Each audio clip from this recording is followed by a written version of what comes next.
Heart failure doesn't mean the heart stops. It means the heart can't keep up. And once you see it as a pump that's falling behind, not a pump that's broken, the whole picture clicks into place. Why patients get short of breath, why their legs swell, why we weigh them every single day, and why some of the obvious nursing actions are actually the wrong ones. By the end of this video, you'll walk through heart failure with one patient, start to finish, assessment, diagnosis, planning, intervention, evaluation, the way it actually shows up on the floor and on your exam. Quick note before we start. This video is for education, not medical advice, and it's narrated by an AI voice reading a clinically reviewed script. Think of the heart as a two-sided pump in a plumbing system. The right side pumps blood to the lungs to pick up oxygen. The left side pumps that oxygen-rich blood out to the rest of the body. When one side of the pump starts failing, blood doesn't just disappear. It backs up behind whichever side is struggling, the same way water backs up behind a clogged pipe. Left-sided failure backs blood up into the lungs. That's pulmonary congestion, crackles, shortness of breath, especially when lying flat, because gravity lets even more fluid pool in the lungs. Right-sided failure backs blood up into the body, legs, liver, gut. That's peripheral edema, distended neck veins, a swollen liver, weight gain from fluid, not fat. And here's the part students mix up on exams. Left-sided failure is usually what causes right-sided failure in the first place, because a backed-up left side eventually makes the right side work harder too, until it starts failing as well. Now, why does the pump fail? Two different ways, and this is the systolic versus diastolic distinction.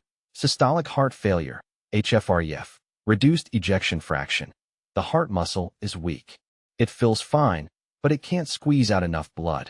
Think of a tired hand that can't fully close around a water balloon. Diastolic heart failure, HFpEF, preserved ejection fraction. The heart muscle is actually strong, but it's stiff and thick.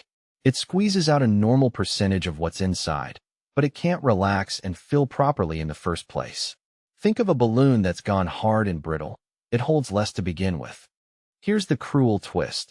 The body tries to help and makes things worse.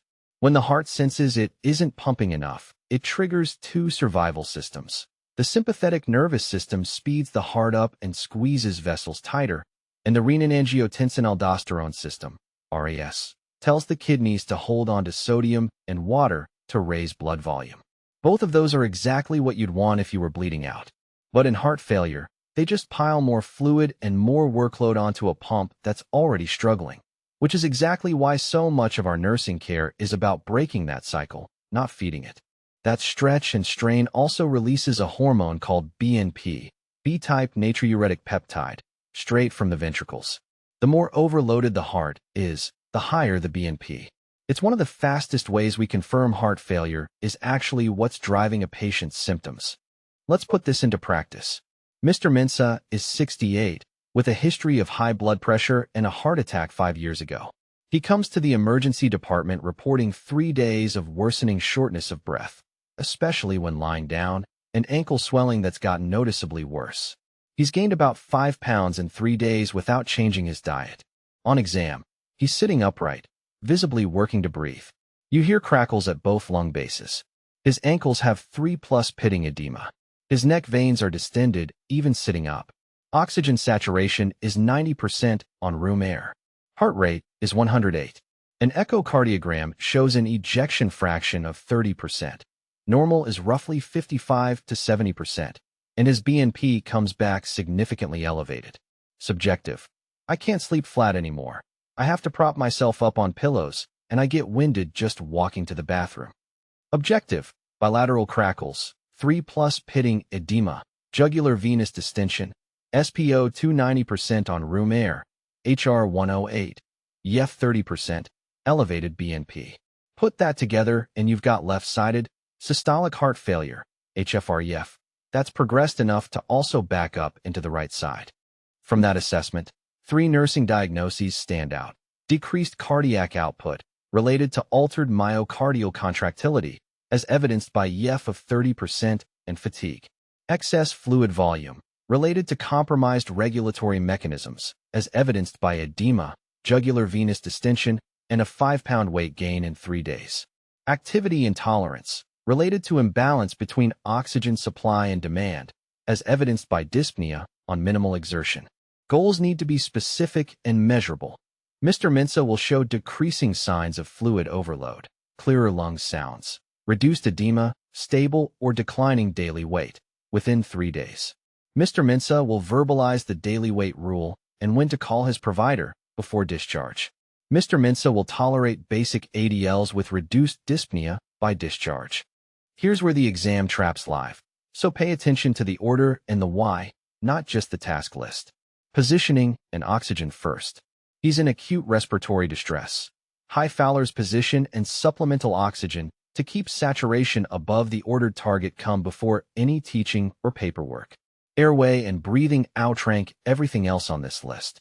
Daily weights, same time, same scale, same clothing, every day. This is the single best early warning sign of fluid retention, more sensitive than edema or lung sounds alone. A gain of 2 to 3 pounds in a day or 5 pounds in a week gets reported. Strict intake and output. Every fluid in, every fluid out. Auscultate lungs at least every shift, watching for worsening or improving crackles. Administer diuretics as ordered and monitor potassium and renal function. Loop diuretics waste potassium. So this isn't optional monitoring. It's part of giving the drug safely. ACE inhibitors and beta blockers as ordered. This is a classic, almost right trap. A new nurse might assume a struggling heart shouldn't get a beta blocker, since beta blockers slow the heart down and blunt how hard it squeezes, the opposite of what a failing pump seems to need in the moment. Here's the nuance underneath that trap. Timing changes everything. Right now, on admission, Mr. Mensah is still acutely congested and working hard to breathe. This is not the moment to start or increase a beta blocker, because its negative effect on contractility could tip an already struggling pump further into failure. That's why beta blockers are typically held during active decompensation. Once he's stabilized, though, beta blockers become foundational, long-term therapy. By slowing the heart and reducing its oxygen demand, they protect the heart muscle from the wear of chronic overwork, which is what actually improves long-term outcomes. That's the same drug playing 2 different roles depending on where the patient is in the disease timeline. And it's why the answer to should he get a beta blocker is genuinely, it depends on when. Because of that, beta blockers get started at a low dose once the patient is stable and titrated up slowly, checking heart rate and blood pressure before each dose against hold parameters. As a general teaching reference, a heart rate under roughly 50 to 60 beats per minute or a systolic blood pressure under roughly 90 millimeters of mercury are typical reasons to hold a dose and notify the provider. Pushing the dose higher on top of a rate or pressure that's already low risks symptomatic bradycardia or poor organ perfusion, not just a slightly slower heart. ACE inhibitors carry a parallel logic. They lower blood pressure and ease the heart's workload by blocking the same RAAS pathway we covered earlier, directly interrupting the compensation cycle that was making things worse. The nuance to watch here. RAAS normally helps the kidneys clear potassium, so blocking it can let potassium climb. And the drug also changes pressure inside the kidney's own filtering units, which is why blood pressure, potassium, and renal function all get monitored alongside giving the dose, not as a separate afterthought.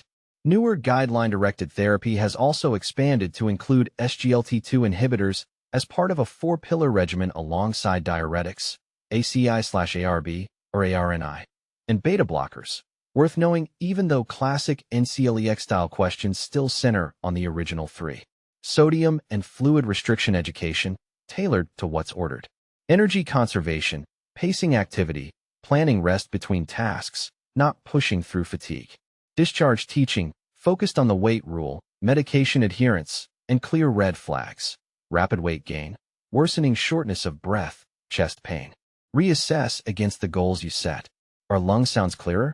Has the edema decreased? Is the daily weight trending down or stable? Can he walk to the bathroom without significant dyspnea? Ask him to teach the weight rule back to you in his own words. If he can't, the teaching isn't done yet, no matter how many times you said it. Heart failure is a backed-up pump, not a stopped one. Left-sided backs up into the lungs, right-sided backs up into the body, and the body's own compensation mechanisms often make it worse before treatment breaks the cycle.